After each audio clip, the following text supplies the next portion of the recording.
ನೋಡ್ತೀಯ, ಆ ಡ್ರೆಸ್ ಹಾಕ್ಬೇಡ, ಈ ಡ್ರೆಸ್ ಹಾಕ್ಬೇಡ, ಅಲ್ಲಿಗೆ ಹೋಗ್ಬೇಡ, ಇಲ್ಲಿಗೆ ಹೋಗ್ಬೇಡ, ಅವ್ನ ಜೊತೆ ಯಾಕೆ ಮಾತಾಡ್ತೀಯ, ಇವನ್ ಜೊತೆ ಯಾಕೆ ಮಾತಾಡ್ತೀಯ ಅಂತ ರಿಸ್ಟ್ರಿಕ್ಟ್ ಮಾಡ್ತೀಯ. ಅವ್ರಿಗೆ ಅಫ್ಕೋರ್ಸ್ ಅವ್ರಿಗೆ ಕಷ್ಟ ಅನ್ಸತ್ಕೊಳ್ಳೋದು, ಅವ್ರು ಟ್ಯಾಟೂ ಹಾಕ್ಸ್ಕೊಳ್ಳೋದು, ಅವ್ರಿಗೇನೋ ಎಕ್ಸ್ಪೆನ್ಸಿವ್ ಗಿಫ್ಟ್ ತರಿಸ್ಕೊಳ್ಳೋದು, ಅದೇನೋ ಒಂಥರ ಅದು ಬೇರೆ ತರ ಇದ್ದಾಗ ನೋಡಾದ್ರು ಅವಳು ನನ್ನ ಬಿಟ್ಟು ಹೋಗ್ಬಾರ್ದವಣ ಅಂತ.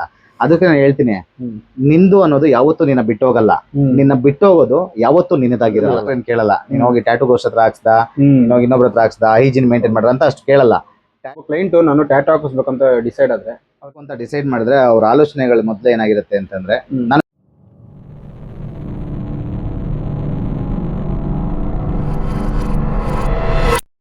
ಲೈಫ್ ನಾನಂತೂ ಅವಾಗೂ ಕಪ್ಪಗೆ ಇದ್ದೀನಿ, ಇವಾಗೂ ಕಪ್ಪಗೆ ಇದ್ದೀನಿ. ನನ್ನಲ್ಲೇನು ಬದಲಾವಣೆ ಆಗಿಲ್ಲ. ಟ್ರಿಗರ್ ಆಗ್ಬಿಟ್ಟ, ಎಲ್ಲೋ ಇದೆಯಾ ನಿನ್ನ ಅಡ್ರೆಸ್ ಹೇಳೋ, ಅಲ್ಲಿಗೆ ಬಂದು ನುಗ್ಗೋಡಿತೀನಿ. ಇವಾಗೆಲ್ಲ ಲವರ್ಸ್ ಬಗ್ಗೆ ಗೊತ್ತಾಯ್ತಾರೆ ಸರ್. ಮುಂಚೆ ಲವ್ ಟೈಮ್ ಅಲ್ಲಿ ನಮ್ಮ ಹೆಸರು ನೀವು, ನಿಮ್ಮ ಹೆಸರು ನಾವು ಹಾಕಿಸ್ಕೊಂಡಿರ್ತಾರೆ. ಹಾಕಿಸ್ಕೊಂಡಾಗ ಬಂದು ರಿಮೂವ್ ಮಾಡಿ ಅಂತ ಕಸ್ಟಮರ್ ಯಾರು ಸಿಗ್ತಾರೆ? ತುಂಬಾ ಜನ ಬಂದಿದ್ದಾರೆ. ಅದು ಅವ್ರ ಮನಸ್ಸಿಗೆ ಸಂಬಂಧಪಟ್ಟಿರೋದು. ನಮಗೆ ಟ್ಯಾಟೂ ಹಾಕ್ಸೋದಕ್ಕಿಂತ ಟ್ಯಾಟೂ ರಿಮೂವ್ ಮಾಡಿಸೋದೇ ಜಾಸ್ತಿ ಕ್ಲೈಂಟ್ಸ್ ಇದಾರೆ. ಸೊ ನಾನು ಟ್ಯಾಟೂ ರಿಮೂವ್ ಸರ್ವಿಸ್ ಶುರು ಮಾಡಿ ಹತ್ತತ್ರ 1 ವರ್ಷ ಆಯ್ತು. 4,000 ಪ್ಲಸ್ ಟ್ಯಾಟೂಸ್ ಗಳನ್ನ ಈಗಲೂ ಪ್ಯಾಕೇಜ್ ಅಲ್ಲಿ ಇಟ್ಕೊಂಡಿದ್ದೀನಿ ನಾನು. ಅಂದ್ರೆ ಅವ್ರು ಬರ್ತಾನೆ ಇದಾರೆ, ಹೋಗ್ತಾನೆ ಇದಾರೆ. ಹಾಕ್ಸೋದಕ್ಕಿಂತ ತಗ್ಸೋದೇ ಜಾಸ್ತಿ.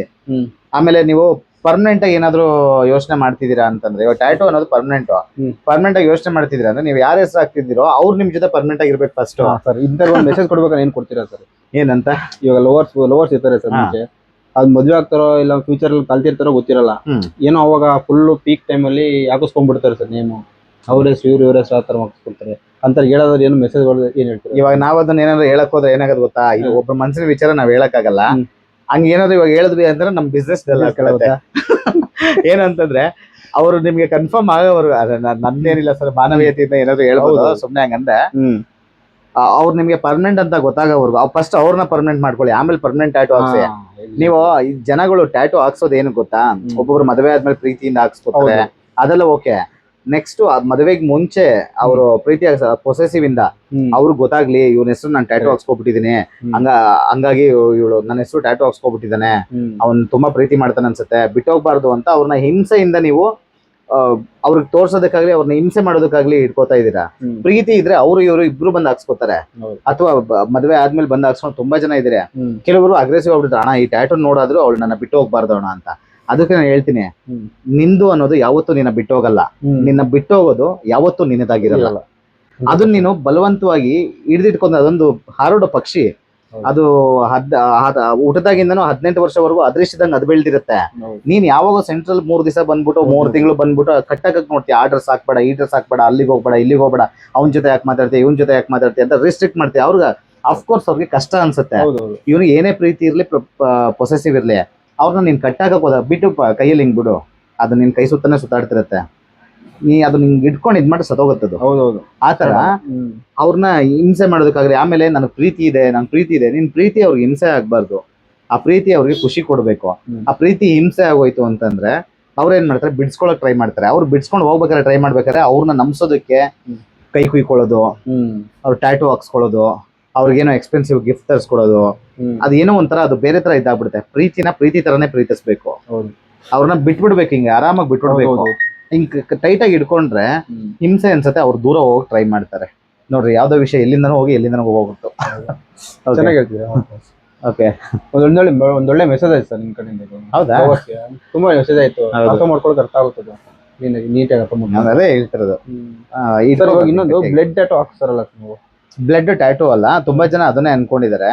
ಬ್ಲಡ್ ಅಲ್ಲಿ ಏನೋ ಒಂದು ಸರ್ವಿಸ್ ಮಾಡ್ತೀವಿ ಅಂತ ಹೇಳಿದಿವಿ. ಅದೇನೋ ಬ್ಲಡ್ ಆರ್ಟ್ ಅಂತ. ಬ್ಲಡ್ ನ ಅವ್ರ ಬಾಡಿಯಿಂದ ತಕೊಂಡು ಅದನ್ನ ಒಂದು ಕ್ಯಾನ್ವಾಸ್ ಮೇಲೆ ಆರ್ಟ್ ಮಾಡ್ಕೊಡ್ತೀವಿ. ಇವಾಗಿನವರೆಗೂ ತಾವು ಪ್ರೀತಿ ಮಾಡೋರ್ಗೆ, ತಮ್ಮ ಇಷ್ಟಪಟ್ಟವ್ರಿಗೆ ಗಿಫ್ಟ್ ಗಳನ್ನ ಪ್ರೆಸೆಂಟ್ ಮಾಡೋದು ನೋಡಿರ್ತೀರಾ.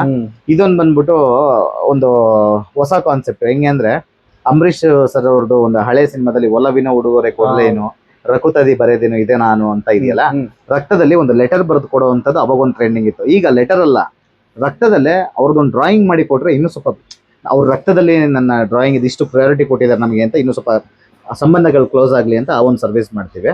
ಸೊ ಆ ಸರ್ವಿಸ್ ಬ್ಲಡ್ ಆರ್ಟ್ ಅಂತ ಇದೆ. ಟ್ಯಾಟೂ ರಿಮೂವ್ ಇದೆ, ಟ್ಯಾಟೂ ಇದೆ. ಆಮೇಲೆ ಸರ್, ನೀವು ಬ್ಲಡ್ ಹಾಕ್ಸಿದ್ಮೇಲೆ ಬೇರೆಗೂ ಬ್ಲಡ್ ಡೊನೇಟ್ ಮಾಡಬಾರ್ದು ಅದು ಆಗಿತ್ತು. ಟ್ಯಾಟೂ ಹಾಕ್ಸಿದ ನಂತರ 6 ತಿಂಗಳು ಬ್ಲಡ್ ಡೊನೇಟ್ ಮಾಡಬಾರ್ದು ಅಂತ ಒಂದು ಅದೇನೋ ಒಬ್ಬರು ಡಾಕ್ಟರ್ಸ್ ಹೇಳ್ತಾರೆ. ಡಾಕ್ಟರ್ಸ್ ಏನಕ್ಕೆ ಹೇಳ್ತಾರೆ ಅಂದ್ರೆ ಟ್ಯಾಟೂ ಹಾಕಿರೋದ್ರಿಂದ ಇನ್ ಕೇಸ್ ಬಾಡಿಯಲ್ಲಿ ಏನಾದ್ರು ಆ ಟ್ಯಾಟೂ ಇಂದ ಏನಾದ್ರು ರಿಯಾಕ್ಟ್ ಆಗಿ ಮತ್ತೆ ಏನಾದ್ರು ಎಲ್ಲಿ ಟ್ಯಾಟೂ ಹಾಕ್ಸಿದ್ರೆ ಅಂತ ಡಾಕ್ಟರ್ ಏನ್ ಕೇಳಲ್ಲ. ನೀನ್ ಹೋಗಿ ಟ್ಯಾಟೂ ಗೋಸ್ಟ್ ಹತ್ರ ಹಾಕ್ಸ್ದ, ಇನ್ನೊಬ್ರ ಹತ್ರ ಹಾಕ್ಸ್ದ, ಹೈಜಿನ್ ಮೇಂಟೈನ್ ಮಾಡ್ರ ಅಂತ ಅಷ್ಟು ಕೇಳಲ್ಲ. ಟ್ಯಾಟೂ ಹಾಕ್ಸಿದ್ರೆ ಏನಾದ್ರು ಅದರಿಂದ ಸಮಸ್ಯೆ ಆಗ್ಬೋದು, ಮತ್ತೆ ಆ ಬ್ಲಡ್ ನ ಬೇರೆಯವ್ರು ಡೊನೇಟ್ ಮಾಡೋದ್ರಿಂದ ಇವ್ರಿಗೆ ಏನಾದ್ರು ಕಾಯಿಲೆ ಇದ್ದು ಬಂದ್ಬಿಡ್ಬೋದು ಅಂತ ಹೇಳಿ ಟ್ಯಾಟೂ ಹಾಕ್ಸಿದ್ರೆ 6 months ಬ್ಲಡ್ ಕೊಡಬಾರ್ದು ಅಂತ ಹೇಳ್ತಾರೆ. ಅದು ಒಳ್ಳೇದೇ ಬಿಡಿ. ಅದು ಎಲ್ಲಾದ್ರೂ ಹಾಕ್ಸಿರ್ಲಿ, ಟ್ಯಾಟೂ ನಮ್ಮ ಹತ್ರನೇ ಹಾಕ್ಸಿರ್ಲಿ, ಪ್ರೊಫೆಷನಲ್ಸ್ ಹತ್ರನೇ ಹಾಕ್ಸಿರ್ಲಿ, ಸ್ಟ್ರೀಟ್ ಅಲ್ಲೇ ಹಾಕ್ಸಿರ್ಲಿ, ಟ್ಯಾಟೂ ಹಾಕ್ಸಿದ್ರೆ 6 months ಬ್ಲಡ್ ಡೊನೇಟ್ ಮಾಡಬಾರ್ದು ಅಂತ ಹೇಳಿ ಡಾಕ್ಟರ್ಸ್ ಹೇಳೋದು ಬೆಸ್ಟ್ ಇದೆ ಸಲಹೆ. ಅದು ಮಾಡಬೇಡಿ ಅಷ್ಟೇ. ಸೊ ಒಬ್ಬ ಕ್ಲೈಂಟ್ ನಾನು ಟ್ಯಾಟೂ ಹಾಕಿಸ್ಬೇಕಂತ ಡಿಸೈಡ್ ಆದ್ರೆ ಅವ್ರನ್ನ ಆಲೋಚನೆ ಮಾಡ್ಬೇಕಾಯ್ತು ಒಂದು 5 ಆಲೋಚನೆ ಏನಿದೆ ಸರ್?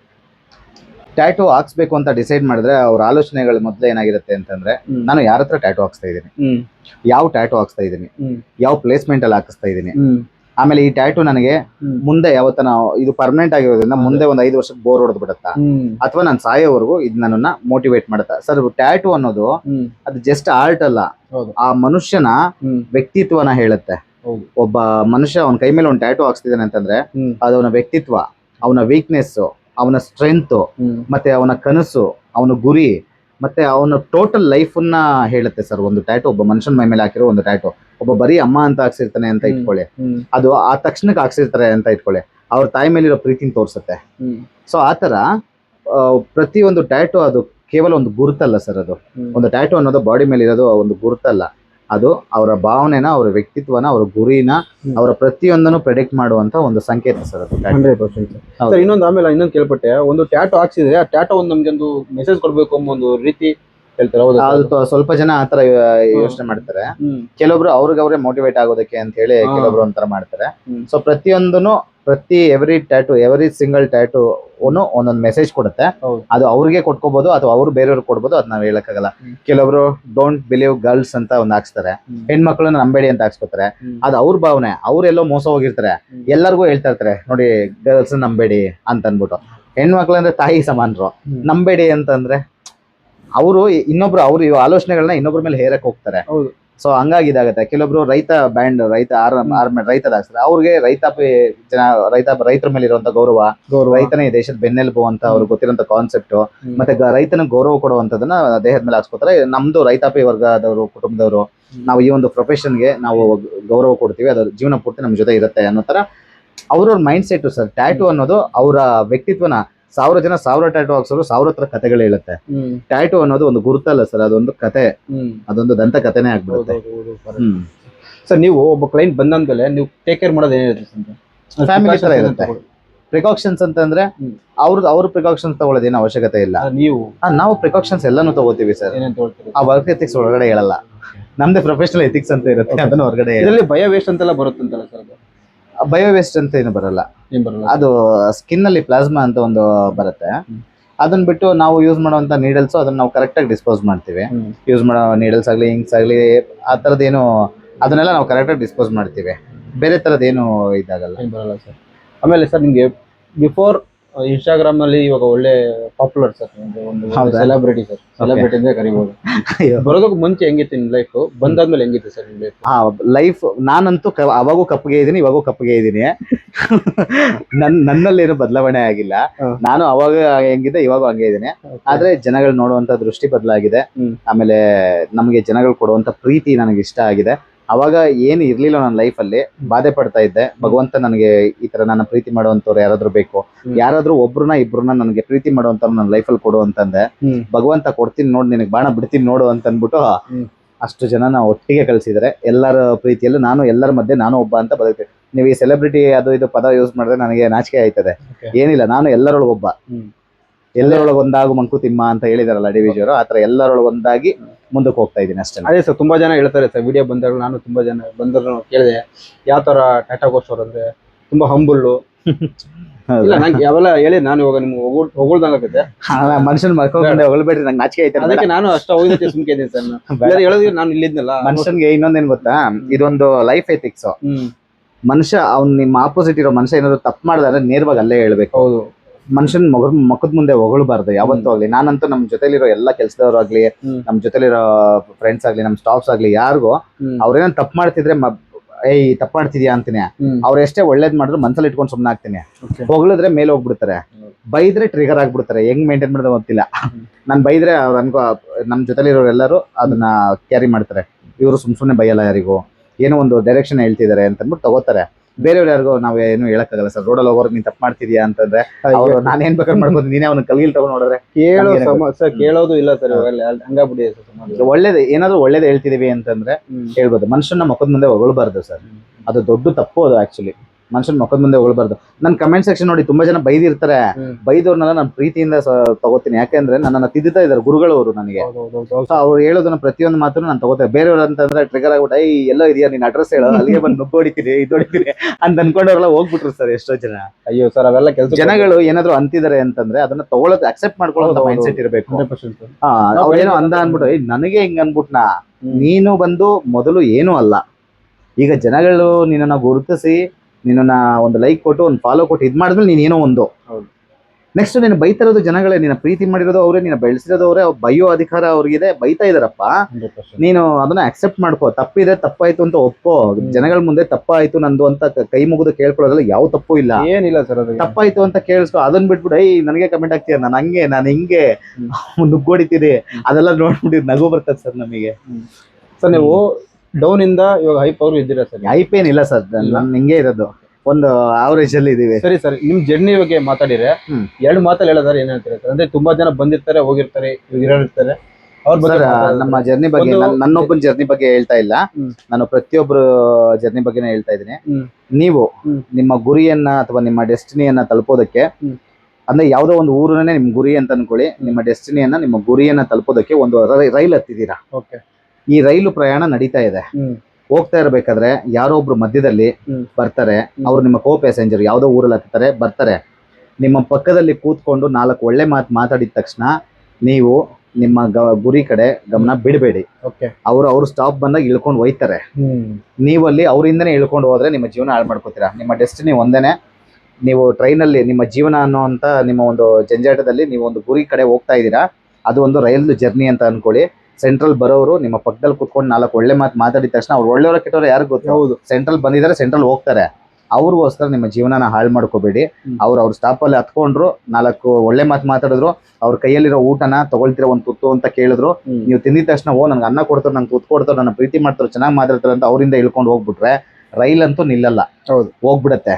ನೀವು ಅವರು ನಿಮ್ ಕೈಗೆ ಸಿಗಲ್ಲ, ಅವರು ಹೋಗ್ಬಿಡ್ತಾರೆ. ಸೆಂಟ್ರಲ್ ಒಂಟಿ ಆಗ್ಬೇಡಿ.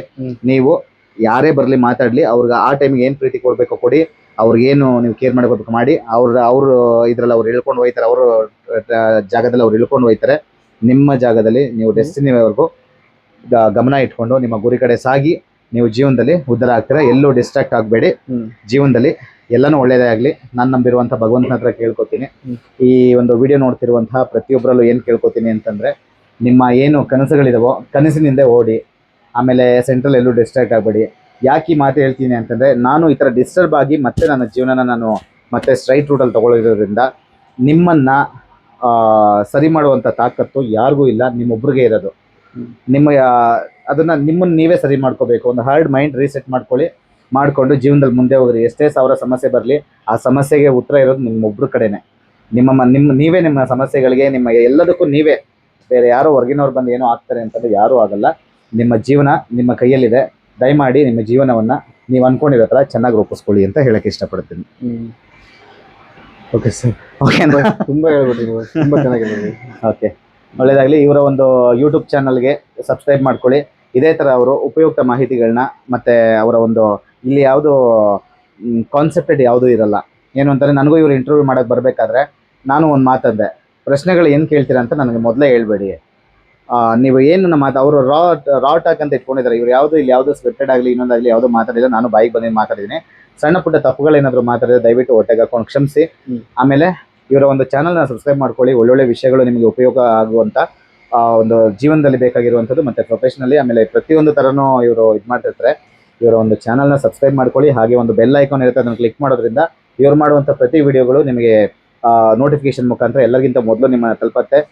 ಕನ್ನಡದವರಾಗಿ ಕನ್ನಡವನ್ನು ಬಳಸಿ, ಕನ್ನಡವನ್ನು ಬೆಳೆಸಿ. ಉಳಿಸೋದೇನು ಬೇಡ, ಕನ್ನಡ ಆಗಲಿ ಇದು ಎಲ್ಲೂ ಅಳಿಸೋಗುವಂಥ ಭಾಷೆ ಅಲ್ಲ. ಕನ್ನಡವನ್ನು ಬಳಸಿ, ಕನ್ನಡವನ್ನು ಬೆಳೆಸಿ ಅಂತ ಹೇಳಕ್ಕೆ ಇಷ್ಟಪಡ್ತೀನಿ. ದಯಮಾಡಿ ಈ ಥರ ಕರ್ನಾಟಕದ ಕನ್ನಡ ಮಾತಾಡುವಂಥ ಒಂದು ಕರ್ನಾಟಕದಲ್ಲಿರುವಂಥ ಕನ್ನಡ ಕ್ರಿಯೇಟರ್ಸ್ಗಳಿಗೆ ಸಪೋರ್ಟ್ ಮಾಡಿ ಬೆಳೆಸಿ ಅಂತ ಕೇಳ್ಕೊತೀನಿ. ನಮಸ್ಕಾರ.